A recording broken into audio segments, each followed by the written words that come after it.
Yeah. Let's talk about the Cameroonian match against Senegal. That's a match that's actually happening. Yeah, that will be happening tomorrow. Yeah, hold on. It's happening tomorrow at what's the time, sir? That was a repeat. And the Cameroonian team, they have a lot of issue.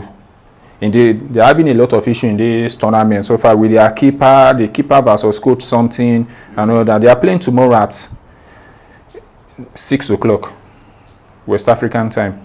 Yeah, that was a big match. You know, they drew the Cameroonian team drew their first game, while the Senegalese they won their first game. What I would say about Senegal, that's a repeat of one of the previous Nations Cup finals.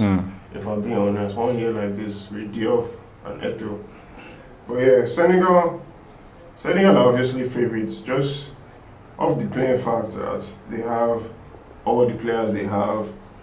Do you understand? Mane, Diatta, Koulibaly, Idrissa Gueye, Ismail Assar, Nicolas Jackson in Chelsea.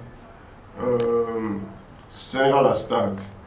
Cameroon are not as stacked, and they have injury problems. Like you said, Onana is fighting with the coaching staff. Abubakar is probably out for the group stages, and Abubakar is one of the highest goal scorers in Nations Cup history. He's out. He was the highest goal scorer in the last tournament, I think. So that's a big loss for them. I see Senegal winning. Yeah. I don't think it's going to be a landslide. Yeah, I think Cameroon are going to come out and go. Yeah, you know, every tournament, I don't believe writing out Cameroon, you write them out at your own peril. Yeah. So I don't really think, but with all the facts laid down on the ground right now, I believe that the Senegalese, they are more stronger. Like on form now, their last 5 games now, they won 4 of their last 5 games. Only drew 1. Why the Cameroonian team? They lost 1. I mean, they lost 1, and they drew 3. Yeah. So, we shouldn't forget that the Senegalese, they are the defending champions. So, coming to this game, they are coming with more edge, and they won their last game. Yeah. They won their last game. So, to me, I believe that the Senegalese team, it won't be as it won't be a easy match for them. But I believe that they are going to take this one away. Plus, you know, lately the Cameroonians again coming to this match, they are coming with a lot of controversy and a lot of disorganization in their team. That might also play. We can see it in another way and say that might also play into their hands, where Senegal might come out and don't want to play their best. But it's Senegal that I know. It's Senegal. I see them the same way I see Morocco since their coach came in. Ali Cisse is someone who has been there before, played in the World Cup, played in the Nations Cup final. I think it was even in that Nations Cup final they played against Cameroon. Do you understand? There's a upward trajectory. Do you understand? Since Aliou came in, and he's been there for a long time. The Senegalese coach has been there for a long time. So there's a kind of stability in that Senegalese team. Yeah, they know what they have to do in every match. So I feel like Senegal are one of the only teams that they go into every match thinking that they can win, no matter who they play. You can say any European team, but they're going into that match thinking that we have something that we can win. Because they might not think that they're favorites, but they go into every match. I don't care if it's England or Brazil or Spain they play. So like they have an let's talk a little bit about this. The issue with the Onana and Rigobert Song, their coach. Now, first of all, when everybody was in camp, Onana had to wait behind to play for Man United and all. Then after the match, he came in with private jets to the.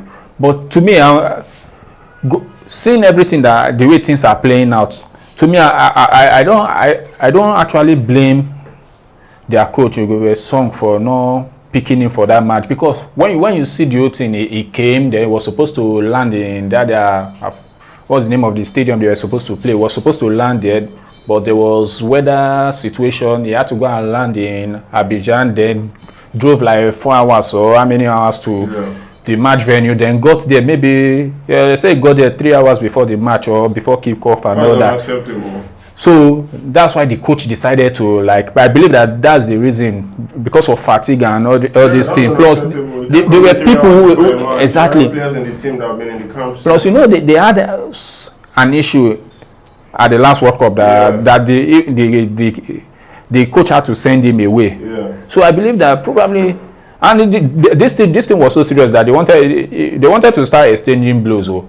It took this Senegalese legend Diop to like separate them. You know, like Onana was like if you know that I'm not going to play, why did you call me here? That took private jets and all that. So I just feel that. No, bro, whether you're playing or not, you're part of the team, bro. And I feel like a lot of these players, they let their ego get into the picture a lot. Whether you like it or not, the coach has to manage 23 or 25 players, depending on what.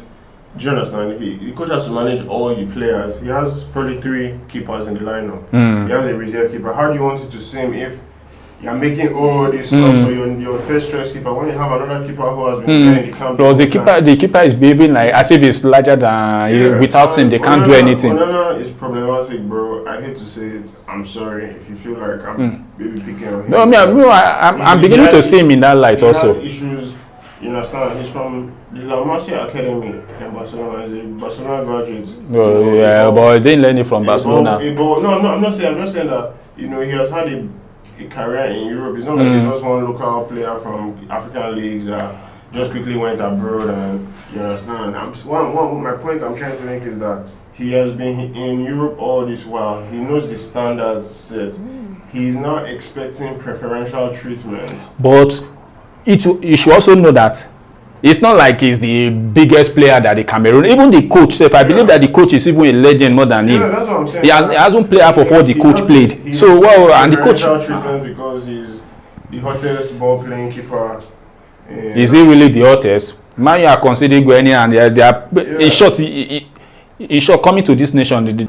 There've been news going around that he's scared of losing his position. I mean, if you are sure that if you okay now, let me digress a little bit. Like Barcelona right now, the Barcelona keeper Stegen is injured right now. Yeah. I know that when he gets better, I'm not saying that this keeper is not really that good, but at the end of the day, we know that it's not as good as the one that is injured. Yeah. And when that one comes, he will take his place back, or let this one do one kind of miracle. And but you see, even Onana. If he's trying to be doing OJ that okay is that good, your club you are scared that one small boy is going to take your position. It means that you haven't even cemented there. It means that you are just me it just means that you are just bro, I just believe that showing what you are not really are. If you're one of the top players in your team, if you're one of the that team, maybe the team is not that top after all. If you think about it, like he should be one of the leaders in that team because the Cameroonian team is one of the.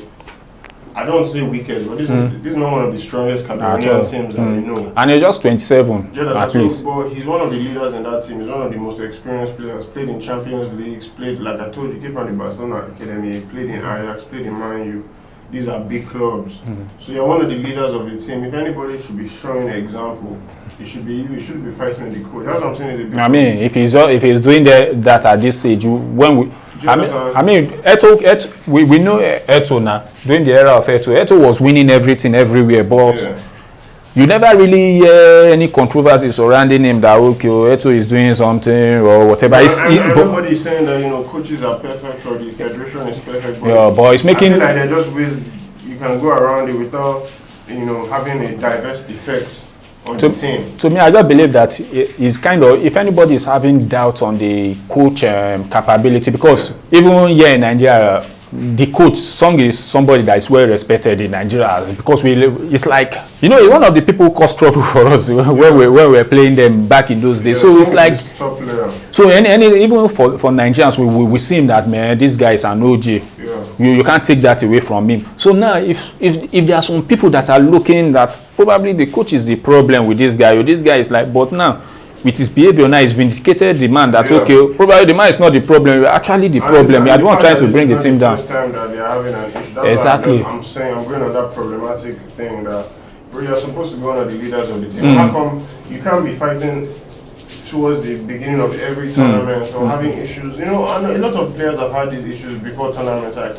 One that comes to mind is Roy Keane with Ireland in 2002 World Cup, where he had a fight with the team and they sent him away and everything. You understand? Some players have that, but you can't be having it in every tournament because you're basically, these are the twilight years of your career where you should be challenging for trophies and stuff.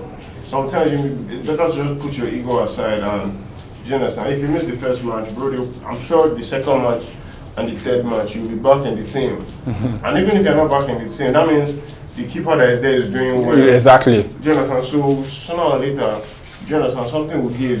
He might not play well, he might be injured, he might be suspended, and you get your chance back. And like you said, he's playing in Man U. So anyone who's playing in Man U, to be honest, should be considered as one of the top choice keepers for the national team of their country. In most, do you understand? If we're thinking of it as the ideal Man U that is playing well and doing well. Tucker, is this the ideal Man U, really? This is not the ideal Man U, but Onana, I feel like he's doing enough. Because to be honest, I don't even know who the second choice keeper is. He asked me off the rip now. So that means Onana, it's one unknown guy. Yeah, you understand? That means Onana is doing a little bit well. What country is he from, Seth? One of those, maybe. Yeah. So do you think Onana do you think the coach should consider him for this match? Because I believe that, with all his discipline and all that, it may actually be very important for this match against Senegal. Well, you consider he should be considered because in the first match that they played, the keeper that they put considered. Do you understand? So you can say that, okay, do you understand? This can bring Onana back in, but Guinea are not a bad side. But the keeper conceding does not necessarily mean that it's not good. I mean, the Nigerian one, the one ballet that they are kind of praising right now, he conceded, but people believe, like I said earlier in the video, in Nigerian versus Cote d'Ivoire video, people are considering the keeper as the Messiah. Probably is the Messiah that is come to save the Nigerian football keeper problem. And he conceded. So maybe, are you sure that the coach is not impressed with this guy? The first match, the second choice keeper Fabrice Ondoa, he plays in French league. He conceded one goal. He made only one save in the match. You might say that's a good performance, you might say whatever, but I think it would be fair to bring Onana back in. And we're saying the second choice keeper, like, oh, you know, this guy has played 36 times for Cameroon. Yeah. Do you understand what I'm trying to say? It's not like he's the guy that they just brought out of nowhere. He's played, for him to have played 36 times for his country, then he's able. Maybe that's why probably that's one of the reasons you feel entitled that I knew when all these people came in, so you should treat me with some kind of respect. And in all the friendlies Ondoa was playing, you know, when Onana was in Man U, Ondoa was playing in all the friendlies.